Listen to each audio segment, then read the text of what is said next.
Guys, welcome back to the GDR channel. ఈరోజు క్రిస్పీగా చామదుంపల వేపుడు ఎలా చేసుకోవాలో చూపిస్తానండి. చూసారా ఎంత క్రిస్పీగా ఉందో. సో ఖచ్చితంగా ట్రై చేయండి ఈ రెసిపీ. ఫస్ట్ అయితే ఇందులోకి ఏమేమి కావాలో అన్నీ చూపించేస్తాను, చూసేయండి.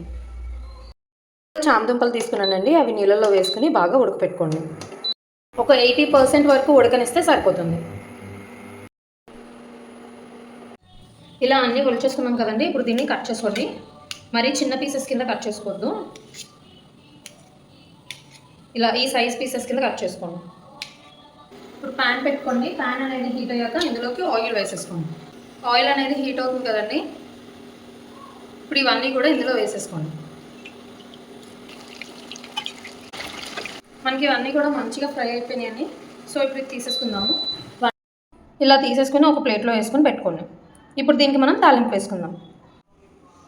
ఇప్పుడు స్టవ్ ఆన్ చేసుకుని అందులో ఇందాక ఆయిల్ వేసుకున్నాం కదా, అదే కొంచెం తీసేసుకుని నేను మిగిలింది ఉంచుకున్నానండి. ఇప్పుడు ఈ ఆయిల్ అనేది హీట్ అయ్యాక ఇందులోకి వెల్లుల్లిపాయలు వేసుకోండి. ఇప్పుడు ఇందులోనే కొంచెం జీలకర్ర, కొంచెం ఆవాలు, చిన్న చిటికెడు పసుపు, ఇప్పుడు ఇందులోనే కొంచెం కారం, అలానే పచ్చిమిరపకాయలు, కొంచెం కరివేపాకు. ఇప్పుడు ఇందులోనే మనం వేపించుకున్న చామదుంపల ముక్కలు వేసేసుకోండి. తగినంత ఉప్పు,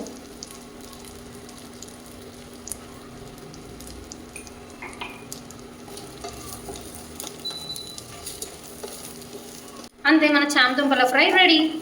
క్రిస్పీగా కూడా ఉంటుందండి, చాలా టేస్టీగా ఉంటుంది. తప్పకుండా ట్రై చేయండి. ఇప్పుడు స్టవ్ ఆఫ్ చేసేసుకుని దీన్ని ఒక బౌల్లోకి తీసేసుకుందాం. అంతే, మన చామదుంపల ఫ్రై రెడీ.